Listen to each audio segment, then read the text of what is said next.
Assalamualaikum warahmatullahi wabarakatuh. Yang terhormat Kasih Nabi Lapas Kelas 2 Gorontalo yang kami sebutkan oleh Guru Tanzim Bapak Kasih Lapas Sarjana Hukum yang kami hormati dan muliakan Al-Ustaz Al-Mukarram Rodianto Ibrahim STHI yang kami hormati Koordinator Bidang Dakwah serta hadirin jamaah Masjid At-Taubah yang insya Allah dimuliakan oleh Allah Subhanahu wa Ta'ala. Pada sore hari ini kita berkumpul dalam rangka menjalankan kegiatan kajian agama yang merupakan salah satu program pembinaan bagi warga binaan di Lapas Kelas 2A Gorontalo. Marilah kita buka kajian agama ini dengan sama-sama melafazkan basmalah. Bismillahirrahmanirrahim. Jamaah yang insyaallah dirahmati Allah. Acara pertama arahan yang akan disampaikan oleh Kasih Nabi kepada Bapak, waktu dan tempat disediakan. Bismillahirrahmanirrahim. Assalamualaikum warahmatullahi wabarakatuh. Waalaikumsalam warahmatullahi wabarakatuh. Alhamdulillahirabbil alamin. Bersyukur kehadirat Allah Subhanahu wa taala yang telah memberikan nikmat kepada kita semua jika kita bisa berkumpul di tempat ini dalam rangka mendengarkan kajian agama Islam dari para narasumber kita. Kemudian salawat dan salam marilah kita sanjungkan kehadirat junjungan kita Nabi besar Nabiullah Muhammad sallallahu alaihi wasallam, pada keluarga beliau, para sahabat, para tabi'in yang insyaallah curah rahmatnya sampai kepada kita sampai di yaumil akhir nanti. Amin ya rabbal alamin. Yang sama-sama kita hormati, kita muliakan Al-Mukarram, kami sebut dengan hormat nama beliau Ustaz Rodianto Ibrahim STHI, yang kami hormati seluruh atau segenap pengurus badan taklim masjid atau Lapas Kelas 2A Gorontalo. Kemudian yang kami hormati, kami banggakan jamaah sekalian yang insya Allah kita dirahmati dan dimuliakan oleh Allah Subhanahu wa Ta'ala. Tentunya jamaah pada hari ini sungguh sangat berbeda dari perspektif kita. Kita mulai hari ini akan melakukan kajian-kajian yang lebih terarah. Hari ini tentunya Pak Ustaz akan memberikan kajian tentang ilmu hadis bagi kita sekalian. Namun sebelum itu kami menyampaikan bahwa sedianya hari ini Bapak Pelaksana Harian Lapas Gorontalo itu mau hadir ya, tapi kami sedikit tadi membahas sampai dengan jam 2:30. Ternyata beliau ada kegiatan yang harus dilaksanakan di tempat yang berbeda. Namun kalau misalnya kemudian kegiatan itu cepat selesai, maka beliau juga akan insya Allah bersama-sama kita. Namun demikian, kalau tidak hari ini kita akan punya kesempatan yang di lain waktu. Jemaah sekalian yang dimuliakan oleh Allah Subhanahu wa Ta'ala, tentunya yang kedua kami ingin memberikan ucapan terima kasih, memberikan penghormatan sebesarnya kepada Ustaz Yusuf Laumar yang tadi pagi sudah menyerahkan kepada kami sebanyak 18 eksemplar Al-Quran dan terjemahannya. Mudah-mudahan ini kami akan simpan di perpustakaan masjid, dan bapak-bapak sekalian boleh silakan untuk menggunakan, tetapi kita tetap harus menjaga kebutuhan, bukan berarti juga menjaga itu seperti apa, artinya cuma dipegang-pegang saja tapi tidak dibaca, dibuka saja. Tapi kita memperlakukan itu tentunya dengan adab dan kesopanan yang benar. Kemudian jamaah yang dimuliakan oleh Allah Subhanahu wa Ta'ala, tentunya dalam perkembangan kegiatan kita ini bahwa makin baik. Jadi kemarin saya jujur memberikan apresiasi sebesar-besarnya kepada Pak Ustaz Rofi yang sudah memberikan penguatan kepada kita semua. Bagaimana sih seorang khotib dan seorang imam itu sesuai dengan tuntunan Rasulullah. Ya, seperti yang kemarin dipraktekkan kan. Alhamdulillah yang kemarin saya ada satu absen simpati kita, saya lihat jumlahnya 83 orang. Alhamdulillah ya. Saya kira mungkin ke depannya bisa lebih banyak lagi, nggak apa-apa, silakan dimulai. Karena ini setiap kesempatan kita ini kita memberikan sesuatu yang terbaik lah, ya. Yang menurut kami seperti ini yang kita lakukan. Dan Bapak-bapak punya kesempatan. Karena kesempatan seperti ini belum tentu ada setiap saat, Pak. Ya, ketika kita di luar nanti mungkin saja ada kegiatan yang sama, tetapi kesempatan kita tidak ada. Nah, di tempat ini kegiatan ada, tentu waktu luang kita jauh lebih banyak. Karena kita hanya bermain di sini, tidak mungkin mau kemana-mana. Lewat pintu 3 saja, begitu berat. Ya, apalagi lewat pintu 2 dan pintu 1. Maka kita bermain di dalam pintu 3. Ya, jamaah sekalian. Nah, itu harapan kami, jangan lagi dipanggil-panggil. Oh, bapak-bapak yang berada di Pondok Marwah, Pondok Sapar, ini kan kita jadi kembali ke zaman sebelumnya nih. Ya, saya berharap tiap hari itu semakin baik dan semakin baik lagi. Artinya tanpa ada panggilan-panggilan dari pengurus, sudahlah kita berbondong-bondong. Saya kemarin minta ke Pak Ustadz, kalau boleh Pak Ustadz, sholat asarnya di sini, biar kita lebih banyak waktu. Artinya begini, seperti kemarin ada kegiatan latihan khotib itu,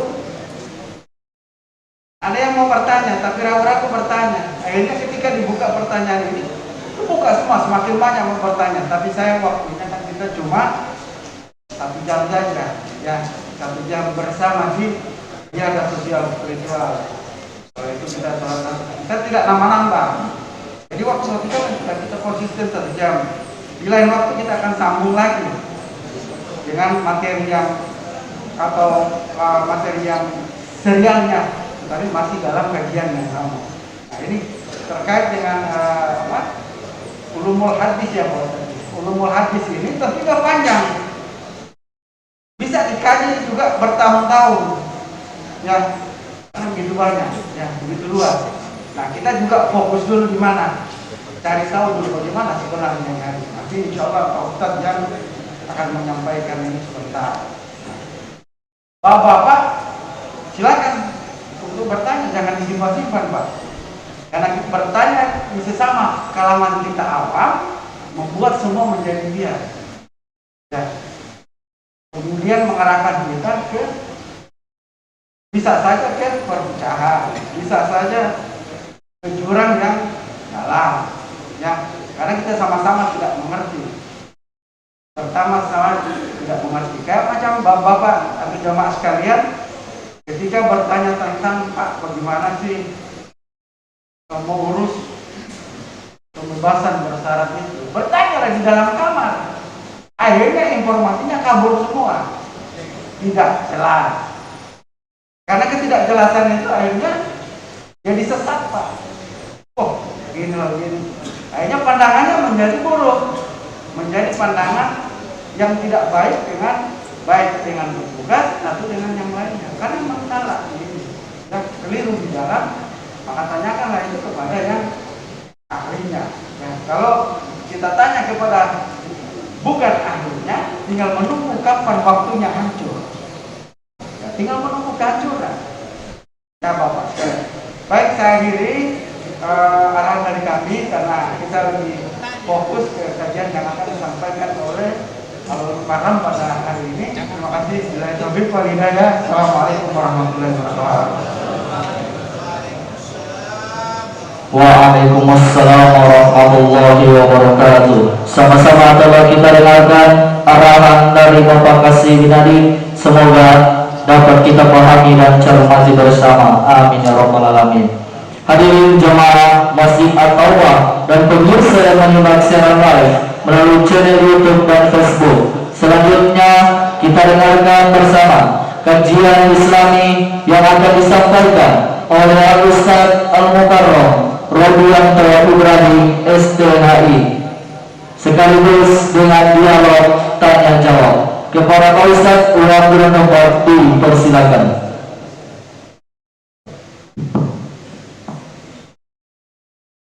Bismillahirrahmanirrahim. Assalamualaikum warahmatullahi wabarakatuh. Alhamdulillahi rabbil alamin wal aqibatu lil muttaqin wa la udwana illa 'alal zalimin. Asyhadu an la ilaha illallah wahdahu la syarika lah wa asyhadu anna sayyidana wa nabiyyana Muhammadan abduhu wa rasuluh la nabiyya ba'dah. Qala Allah ta'ala fi kitabihil karim wa huwa asdaqul qailin. A'udzu billahi minasyaitonir rajim. Bismillahirrahmanirrahim.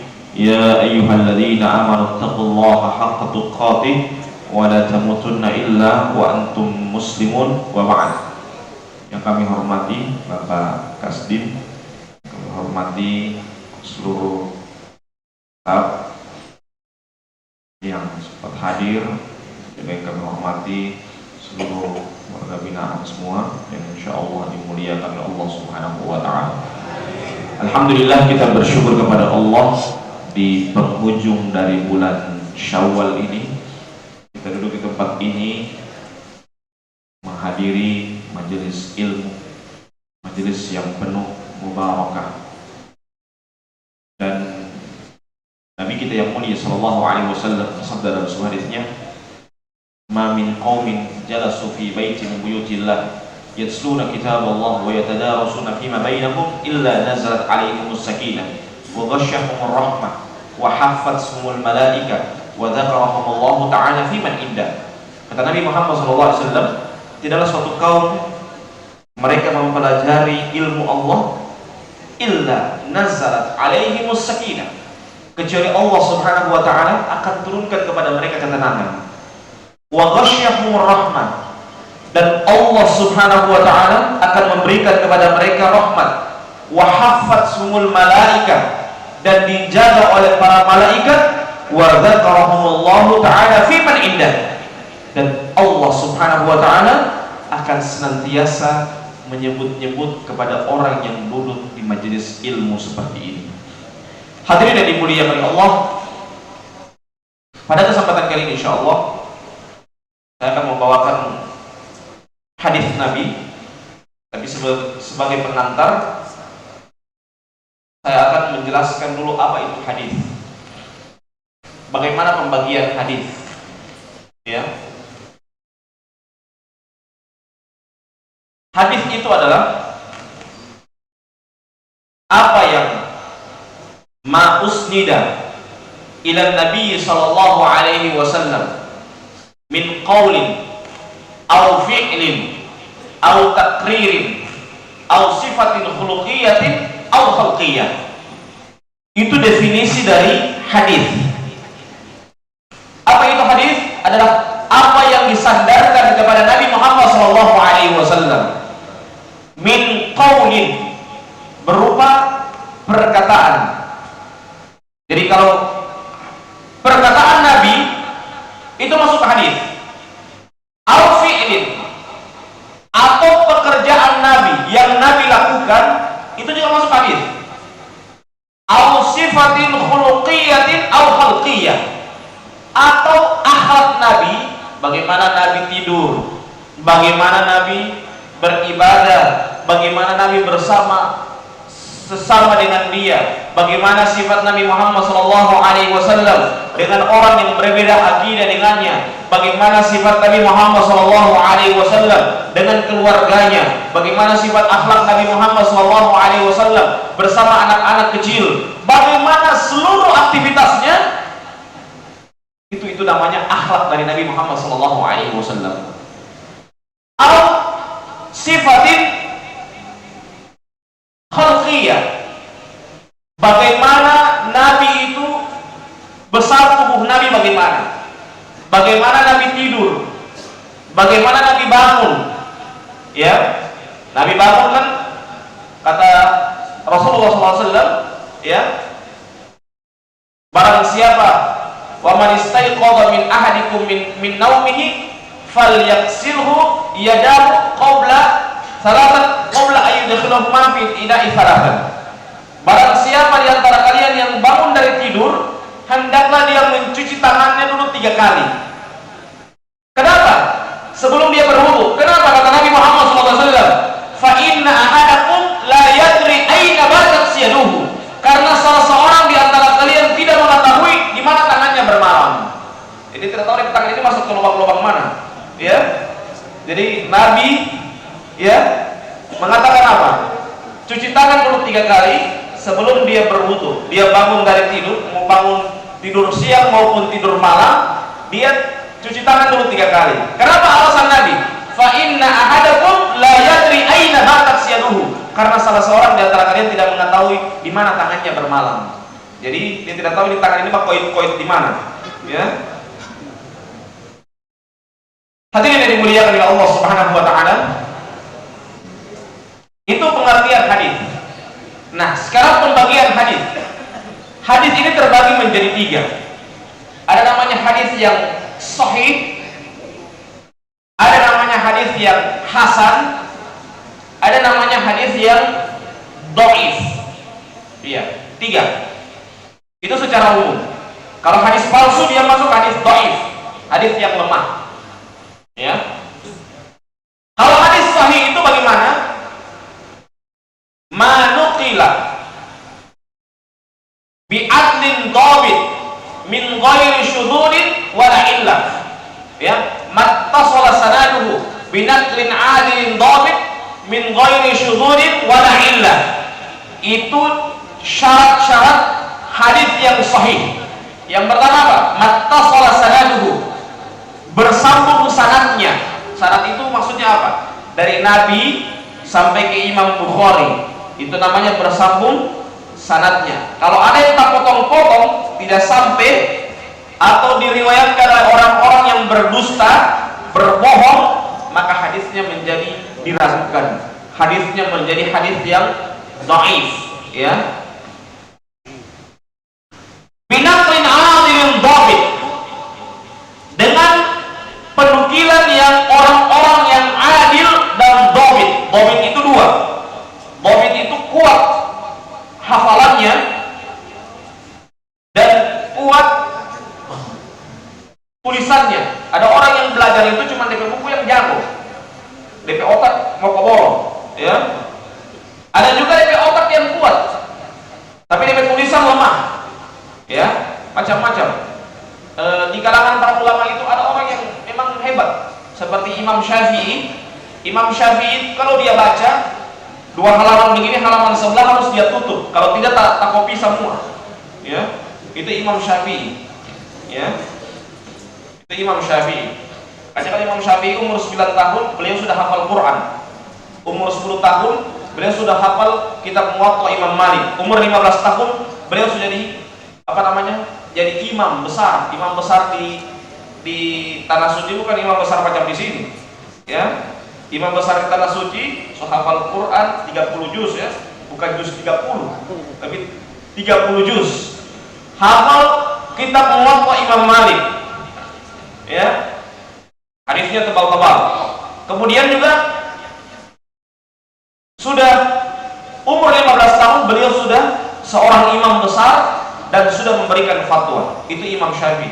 Kalau di zaman kita sekarang orang-orang yang umur 10 tahun atau bermain Mobile Legend, ya, main knock-knock, ya, umur 10 tahun. Tapi kalau umur di masa Imam Syafi'i, mereka sudah hafal Al-Quran, ya.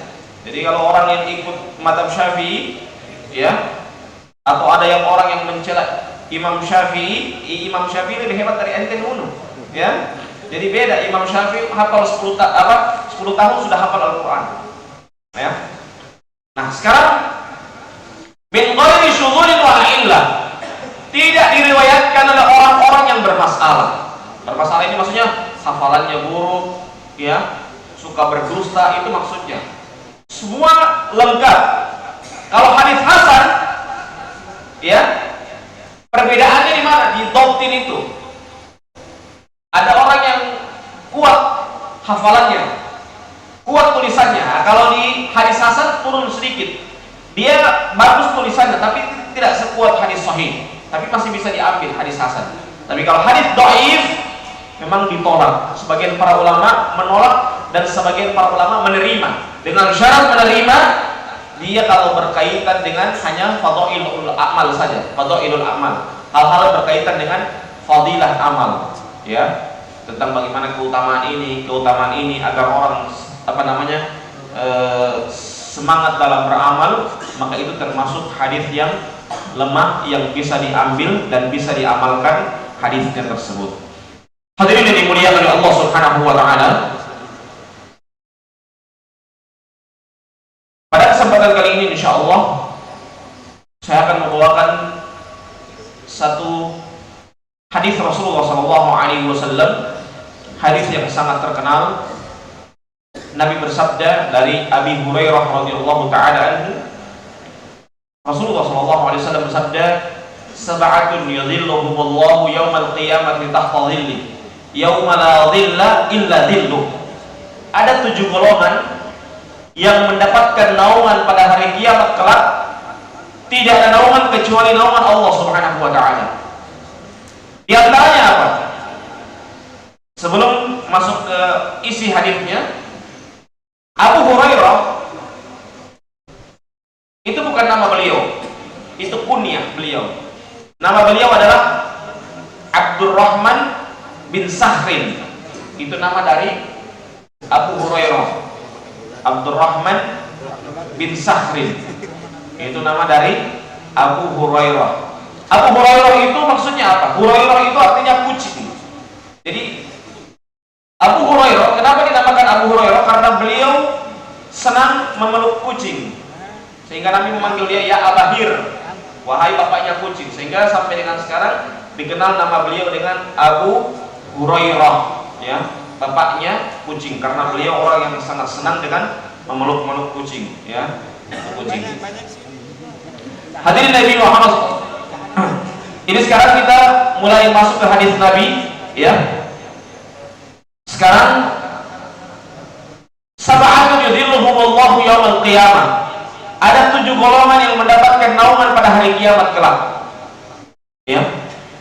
7 golongan itu pada hari kiamat kelak matahari tinggal 1 jengkal. Sekarang saja Masya Allah ya, matahari jauh. Ada orang Arab pernah datang ke Gorontalo. Itu orang Arab itu sampai cerita sama saya, "Robi, kalau ada Pirida." Saya bilang, "Kenapa?" Dia bilang, "Panas." Dia bilang, "Di Gorontalo itu semacam ada 2 matahari." Ya. Dia dapat rasa panas sekali itu di Gorontalo. Ya. Saking panasnya demikian. Kalau sekarang kan ada mendung-mendung, ada hujan, mendung, hujan, ya, mendung. Kalau sore mulai mendung, hujan lagi, ya. Dulu kalau mereka datang, itu siang-siang itu panas sekali. Ya. Bayangkan saja, matahari masih jauh, terasa panas. Bagaimana dengan orang yang matahari cuma 1 jengkal? Ada yang tenggelam dengan keringatnya sampai di mata kaki, ada yang sampai di lutut, ada yang sampai di dada, ada yang tenggelam dengan keringatnya semuanya. Bayangkan tenggelam dengan keringat, ya, bukan tenggelam dengan air laut ini, tenggelam dengan keringatnya sendiri. Tapi kata Nabi Muhammad SAW apa? Kecuali ada 7 golongan yang mendapatkan naungan pada hari kiamat kelak, tidak ada naungan kecuali naungan Allah Subhanahu wa taala. Apa itu? Yang pertama adalah imamun adil, pemimpin yang adil. Nah, ini kalau mau jadi pemimpin, jangan cuma melihat kepentingan pribadi, kepentingan orang banyak yang paling penting. Ya, kasih tahu sama keluarga. Mau jadi pemimpin itu gampang. Yang sulit itu apa? Mengembang amanah. Itu yang sulit. Di zaman sekarang amanah, orang mau rampas-rampasan ambil amanah. Gunung saja bergetar diberikan amanah. Ya. Gunung saja ketakutan diberikan amanah. Apa kata Allah Subhanahu wa taala dalam Al-Qur'anul Karim dalam surah Al-Hasyr? "Lau anzalna hadzal Qur'ana 'ala jabalin la ra'aitahu khashi'an mutasaddian min khasyatillah." Seandainya Al-Qur'an itu diturunkan ke atas gunung, akan bergetarlah gunung tersebut karena takut kepada Allah Subhanahu wa taala. Ini orang di zaman sekarang la ilaha illallah, baku rampas dengan jabatan. Orang kira kan itu jabatan. Ya. amanah besar. Ya, amanah besar. Makanya kasih tahu sama saya itu kalau di di beberapa tempat, kalau saya datang ke satu tempat, yang saya mau temui dulu adalah pimpinan. Saya mulai dari keadaan. Kalau bisa saya kasih saran. Ya, karena tugas ustadz itu mendampingi pemimpin, tapi bukan jadi penjilat, bukan tukang bakoprol. Ya, saya bukan tipe orang tukang bakoprol. Ya, pimpinan satu itu, Pak, saya boleh di sini Pak. Satu lagi, Pak, saya di sini Pak. Saya pasal di Pak. Oh, bukan tipe saya tukang bakoprol begitu. Ya, tugas ustadz itu menyampaikan. Kalau dia tidak terima, ya sabar. Besok lagi. Bagaimana Pak? Hati-hati Pak dengan ini. Saya kasih wanti-wanti. Ya, karena tugas ustadz demikian. Kalau tugas ustadz jadi tukang bakoprol, ini tidak bisa dipercaya ustadz bagi kemudian. Ya, jadi ustadz bukan tukang bakoprol. Ya, koprol sana, koprol sini. Ya, jilat sana, jilat sini. Bukan tipe ustadz seperti itu. Jadi ustadz itu harus punya wibawa. Ulama itu kalau sudah dekatin kepada pimpinan baru tidak punya wibawa, selesai urusan. Habis hancur itu agama kalau begitu modelnya. Jadi tipe seorang ustadz, dia dampingi. Sampaikan pelan-pelan, begini Pak. Oke? Siap. Kalau belum bisa kasih ingat lagi, ini Pak. Ini yang kurang. Siap. Selesai. Ya. Itu tugas dari ustadz. Jadi pemimpin imamun adil, seorang pemimpin yang adil, itu penting. Ya. Yang kedua apa?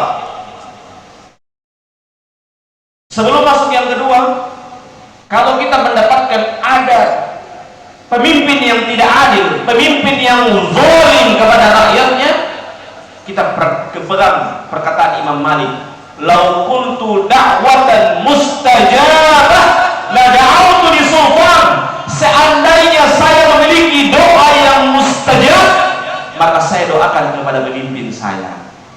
Jadi doakan pemimpin, bukan dicela-cela, bukan dihina-hina. Korupsi, bukan begitu. Jangan begitu. Caranya apa? Doakan, ya Allah, berikan hidayah kepadanya. Begitu. Doakan yang baik kepada pemimpin, doakan yang baik. Begitu caranya. Ya, jangan dicela. Mencela pemimpin itu bukan tipe seorang muslim. Ya, bukan tipe seorang muslim. Jangan sekali-sekali mencela. Ya. Jadi walaupun dia buat salah, biarkan itu dari kesalahan. Tapi yang kita dekati adalah bagaimana kebaikan dia. Kita berharap dia menjadi orang yang lebih baik. Itu paling inti. Ya, begitu. Hadirin yang dimuliakan oleh Allah Subhanahu wa taala. Jadi doakan dia kebaikan. Makanya Imam Malik mengatakan apa? Seandainya saya memiliki doa yang mustajab, maka saya doakan kepada pemimpin saya. Jadi doakan. Jangan baru dizalimi sedikit, baru dicoret sedikit, mengyot-nyot, ya berapa di bokor, la ilaha illallah. Bukan begitu DP gaya, bro. Ya, pakai gaya yang cantik, gaya ustadz itu, apalagi semua keluar dari sini, semua jadi ustadz, jangan lagi pakai gaya-gaya yang lama. Gaya ustadz itu persuasif, ya. Kalau datang belum terima, sabar, besok lagi. Insya Allah sabar. Yang penting kita punya niat yang baik, ya. Itu yang pertama. Yang kedua adalah rajulun qalbuhu mu'allaqun fil masajid. Seorang yang hatinya terpaut di masjid. Ya. Satu hari kalau tidak pergi ke masjid, hatinya galau. Ya. Kalau seperti ini modelnya, insya Allah kita akan mendapatkan naungan pada hari kiamat kelak. Tidak ada naungan kecuali dengan Allah. So ingat, jam berapa ini? So jam 3:30 dia bangun tengah malam, dia sholat malam. Ya. Karena Allah malu ketika seorang hamba mengangkat tangan, Allah tidak akan mengabulkan doanya. Allah malu. Tengah malam, 3:30 orang tidur, kita bangun tengah malam sholat malam. Allah malu. Ya. Tidak mengabulkan doa seorang hamba. Allah malu. Jadi bangun tengah malam, sholat malam, jangan ngorok dulu. Ya, hayya 'alas shalah,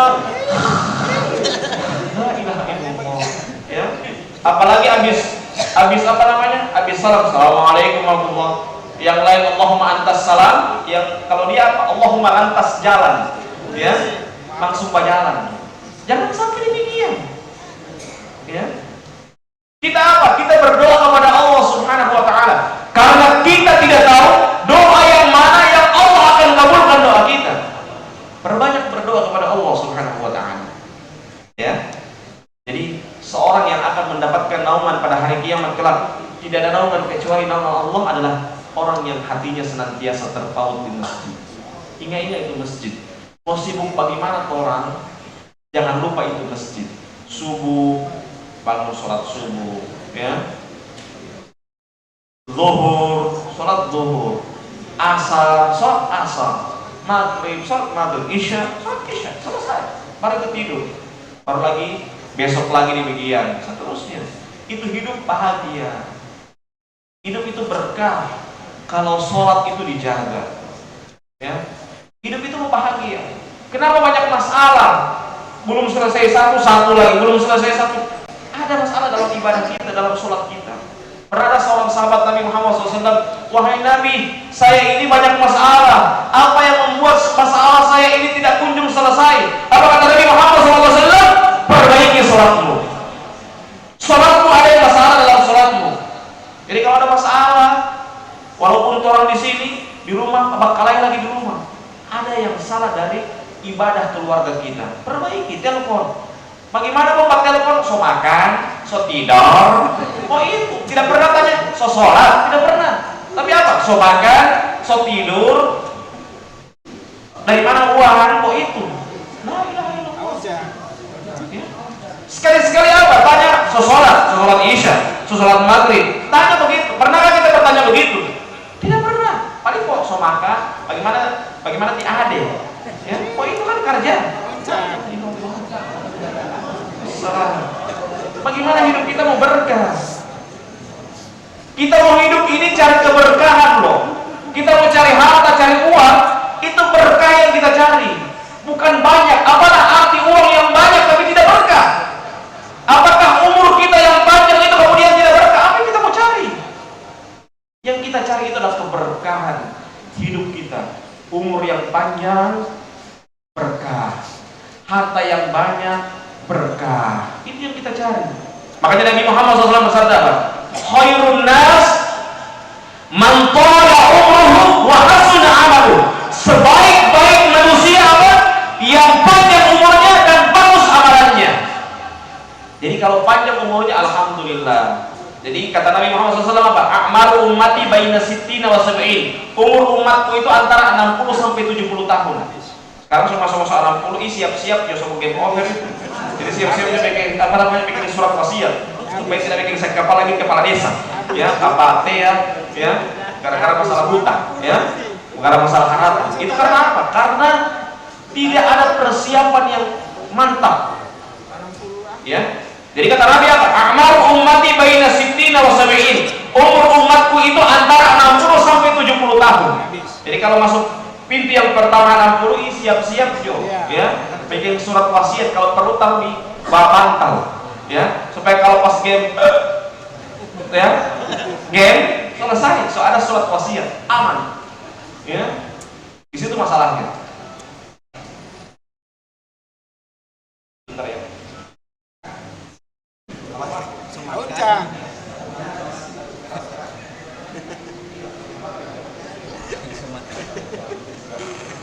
Ambil rantai. Oke, itu orang tua saya, mama. Jadi apapun kegiatan kita, kalau mama yang telepon, kegiatan ibu yang harus dahulukan. Karena tidak ada kita hidup di muka bumi ini kalau tidak ada ibu, kita tidak hidup di muka bumi ini.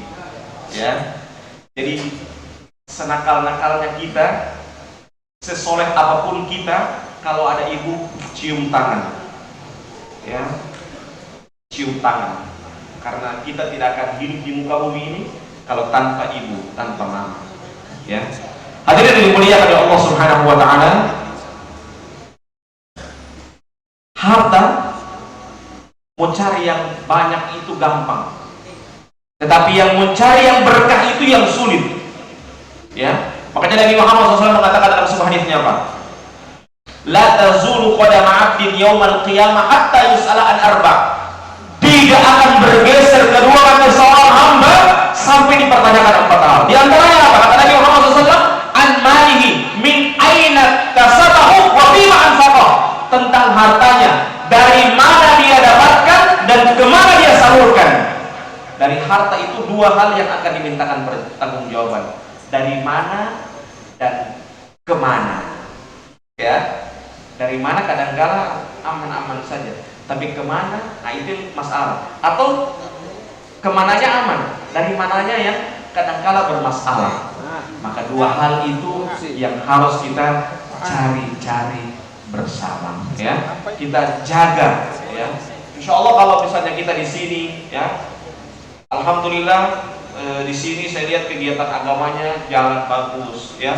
Bahkan ada yang pindah itu kemarin suka mau balik lagi ke sini, ya. Karena apa? Senangnya dia dengan belajar agama, ya. Senangnya dia belajar agama di sini. Bayangkan yang pindah di kecamatan lain, di kabupaten lain, di Bualemo, pindah di Pohuwato, suka balik ke sini.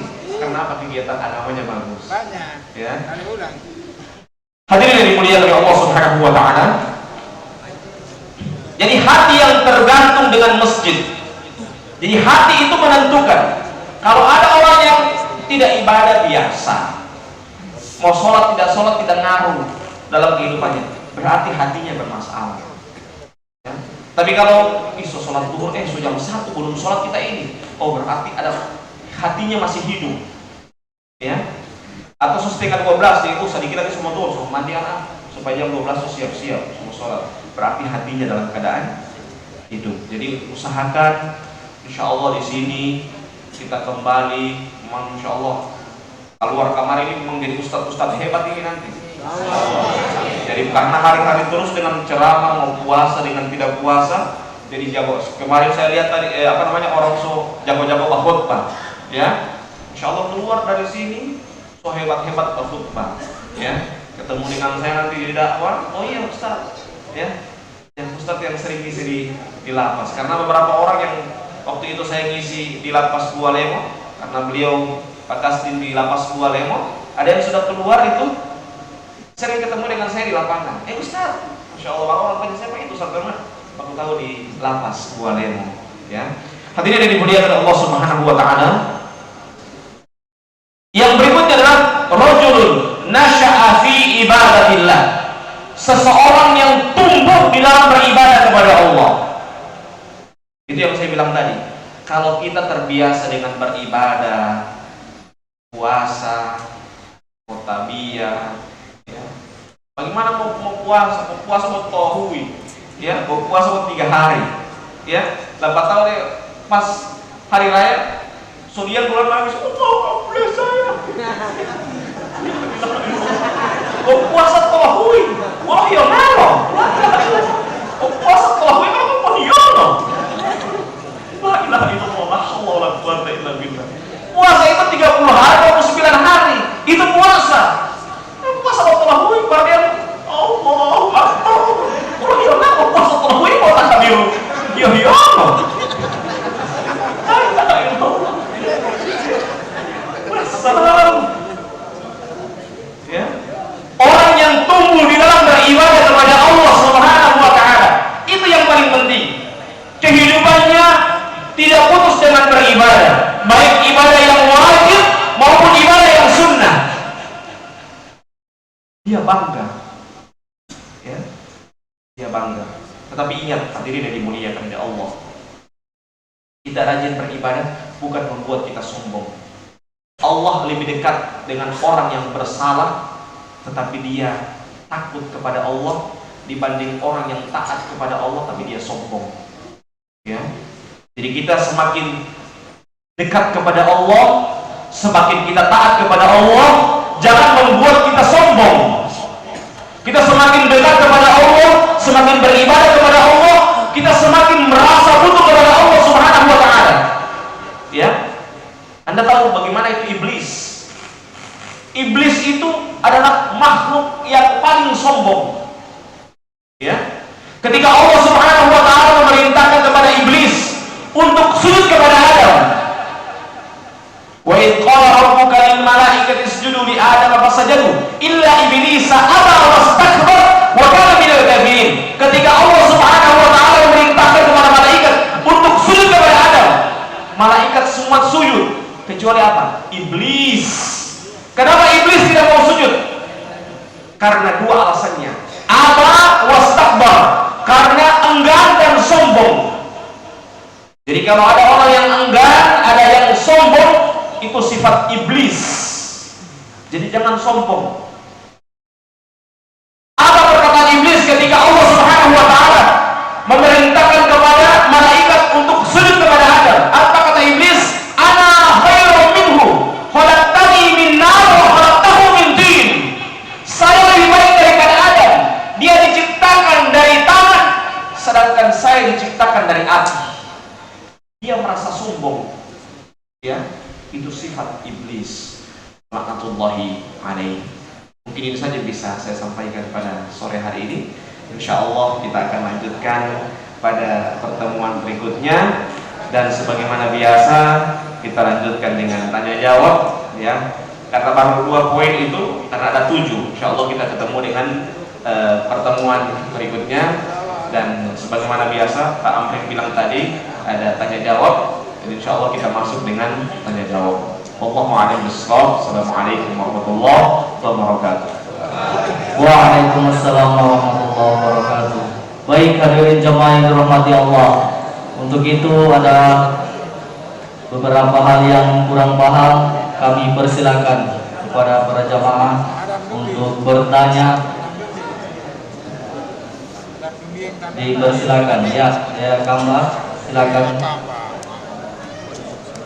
Ya, Sapura pakai silakan. 2 penanya pertama dulu.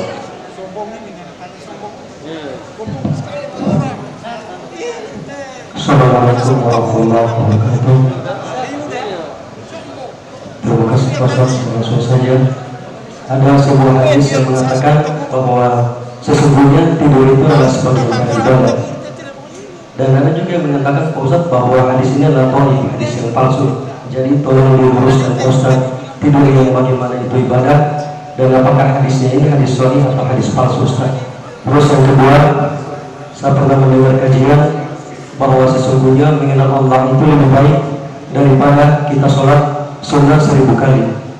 Kita mengenal Allah di sini Ustaz, apakah kita hanya mengenal dari sifat-sifatnya atau dari nama-nama baiknya di Asmaul Husna, atau adakah amal-amal lain atau ibadah-ibadah lain selain itu Ustaz? Itu saja Ustaz dari saya. Terima kasih. Wassalamualaikum warahmatullahi wabarakatuh. Baik, persilakan saya berudah.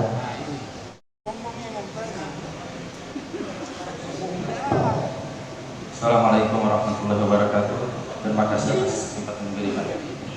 Langsung saja Ustaz, yang ingin saya tanyakan, poin yang pertama untuk pemimpin yang tidak adil. Kira-kira ketika pemimpin itu mengetahui dia berdosa karena bertindak tidak adil atas amanah yang disampaikan, bagaimana cara bertobat seorang pemimpin yang tidak adil Ustaz? Terima kasih. Assalamualaikum warahmatullahi wabarakatuh. Ya, dipersilakan. Oh ya.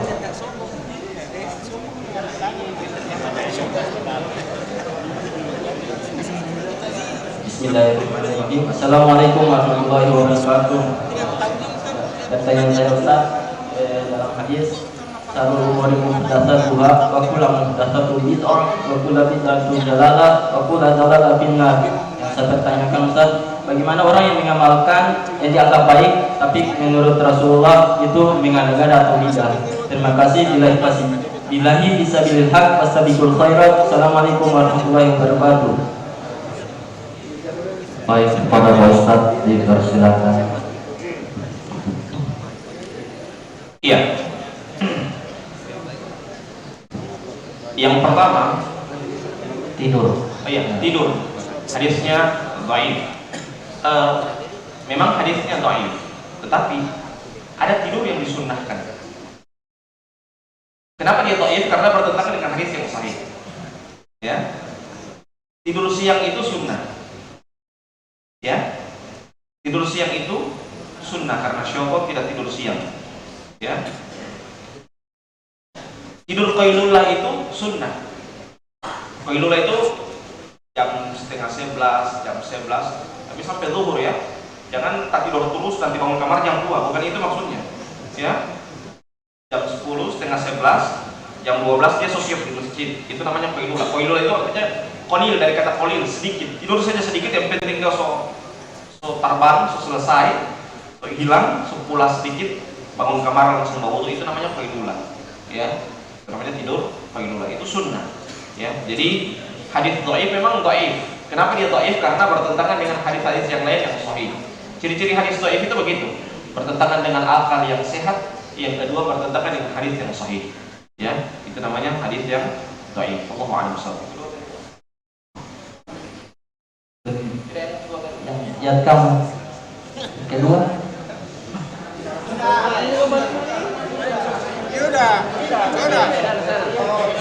ya, pemimpin yang tidak adil. Mengenal Allah lebih baik daripada sujud 1000. Allah. Yang mengenal Allah lebih baik daripada sujud. Ada satu kajian Pak Ustadz yang dijelaskan oleh Pak Ustadz bahwasanya mengenal Allah itu lebih baik daripada kita sujud 1000 kali. Yang saya ingin tanyakan di sini Pak Ustadz, amal-amal apa yang harus kita lakukan atau ibadah-ibadah apa yang kita lakukan untuk mengenal Allah, atau hanya kita kenal dari sifat-sifatnya atau dari nama baiknya di Asmaul Husna? Iya, jadi nama-nama dan sifat-sifat Allah itu memang kita harus kenal. Bukan cuma dikenal, tetapi kita harus setelah kita mengenal nama-nama dan sifat Allah, itu kita menambah takut kita kepada Allah. Jangan cuma sekedar kenal, tapi kita tidak takut. Ya, jadi misalnya Allah Maha Aziz, Maha Perkasa. Ya, kita harus takut. Berarti Allah itu Maha Perkasa. Ya, Allah senantiasa cinta kepada hambanya, yang senantiasa meminta kepadanya, ya, memohon ampun kepadanya. Nah, kalau Allah memohon apa tempat kita untuk memohon ampun, ya, kita memperbanyak untuk meminta ampunan dari Allah Subhanahu wa taala. Jadi seperti itu. Itu namanya kita mengenal sifat-sifat Allah Subhanahu wa taala. Nama-nama dan sifat Allah Subhanahu wa taala. Itu penting ya. Jadi kita mengenal Allah bukan hanya sekedar mengenal nama, tetapi kita mengenal Allah dari beberapa sisi. Allahu a'lam bishawab. Oke, yang berikutnya. Pemimpin yang tidak adil. Bagaimana cara bertobatnya? Iya. Pemimpin yang tidak adil, bagaimana cara bertobatnya? Ya, dia harus usahakan introspeksi diri. Makanya kalau perlu, dia harus ada penasehat. Karena kadang-kala pemimpin itu, kalau dia bertindak, dia tidak ada yang mengoreksi dia, tidak ada penasehat dia. Kadang-kala dia merasa menganggap dia melangkah dengan yang baik, padahal itu salah. Karena tidak ada yang mengontrol dia dari belakang. Karena tipikal pemimpin itu saya lihat ada macam-macam. Ada orang yang memang tegas, ada juga orang yang tipis telinga. Orang tipis telinga itu bagaimana? Baru orang lapor sedikit, dia lempar lagi, dia mutasi lagi di pegawai kiri kanan. Ya, itu namanya pemimpin yang tipis telinga. Ya, baru Pak, ya orang itu Pak, mau ditahu dia, sudah dia lempar lagi, dia bikin surat mutasi, pindah lagi. Ya, Pak, ini lagi satu. Dia lapor lagi, bikin surat mutasi lagi. Kenapa? Tipis tadinya. Ya, harus ada penasehat di belakang. Pak, tunggu Pak. Dia ini begini supaya berimbang informasi yang masuk kepada pemimpin. Tapi kalau cuma satu pihak, kalau tipis tadinya begitu, sedikit pindah, sedikit pindah. Baru 1 minggu di kantor itu pindah lagi, 1 minggu kantor itu pindah lagi. Ya, karena apa? Karena pemimpin yang tipis telinga. Jadi harus usahakan tebal telinga dan tebal hati. Tebal hati itu maksudnya apa? Jangan buat hati sadiki, ya. Baru pak bunyi sadiki, baru tak tiup sadiki suka bunyi, ya. Macam hati tas cerewet, ya. Jadi bisa minta salah sadiki, hati sadiki, ya. Usahakan kalau jadi pimpinan itu hatinya besar, ya, jiwa besar, siap dikritik, siap diberikan saran. Itu pemimpin yang bagus. Allahu a'lam bishawab. Oke. Dhalalatun finnar, tentang bid'ah. Ini bid'ah. Semua orang sepakat bid'ah itu salah. Tetapi yang masalahnya adalah ketika sesuatu hal yang berbeda dengannya dia bilang bid'ah, itu masalah. Ya, yang tidak sesuai dengan keadaan pemimpin, keadaan kelompoknya, amalan kelompoknya, dianggap itu bid'ah, itu masalah. Harusnya apa? Kita dudukan permasalahan. Kalau dia bid'ah, benar-benar bid'ah. Jangan mau bid'ah menurut DP majelis. Oh, ini bid'ah Ustaz, tidak dicontohkan oleh Nabi. Padahal kalau melihat hadis-hadis lain, ini dicontohkan oleh Nabi. Ulama buat, ulama laksanakan. Tetapi apa? Karena referensinya yang kurang, literasinya yang kurang, menyebabkan dia anggap itu bid'ah. Ya, makanya kalau bid'ah itu kita harus teliti secara detail. Apakah dia benar-benar bid'ah atau tidak? Atau hanya bid'ah sesuai dengan kelompoknya? Nah, itu masalah. Jadi usahakan kalau bid'ah benar-benar dia bid'ah, ya. Jangan itu kadang-kadang orang bilang kan orang ikut Quran dan Sunnah Ustaz, ya. Bukan ikut Imam Syafi'i. Bagaimana yang saya bilang kemarin, ya. Ya, Quran dan Sunnah menurut ente emang Imam Syafi'i tidak ikut Quran dan Sunnah, cuma ente yang ikut Quran dan Sunnah. Kalau kasih banding ente dengan Imam Syafi'i, saya lebih cenderung ke Imam Syafi'i. Imam Syafi'i DP itu 10 tahun sahafal Quran, ya. 11 tahun, 15 tahun beliau sudah jadi mufti. Ya, kalau ente 10 tahun apa bermain knock-knock, ya. Main Mobile Legend. Beda kan? Jelas saya lebih pilih Imam Syafi'i dibanding ente yang tidak hafal apa-apa umur 10 tahun. Ya, jadi seperti itu. Jadi insyaallah kita berhati-hati dalam menghukumi orang, ya. Kita semakin, itu yang saya bilang tadi, semakin kita belajar jangan membuat kita sombong, merasa lebih baik daripada orang lain. Semakin kita taat kepada Allah, jangan justru membuat kita bangga diri, sombong dengan apa yang kita miliki, ibadah yang kita miliki. Semakin kita rajin beribadah, semakin kita takut kepada Allah Subhanahu wa taala. Kita khawatir jangan sampai ibadah kita tidak diterima oleh Allah karena kesombongan yang ada dalam hati kita. Itu yang kita khawatirkan. Wallahu a'lam bishawab. Baik, satu lagi penanya, ya, Rizky Hidayat.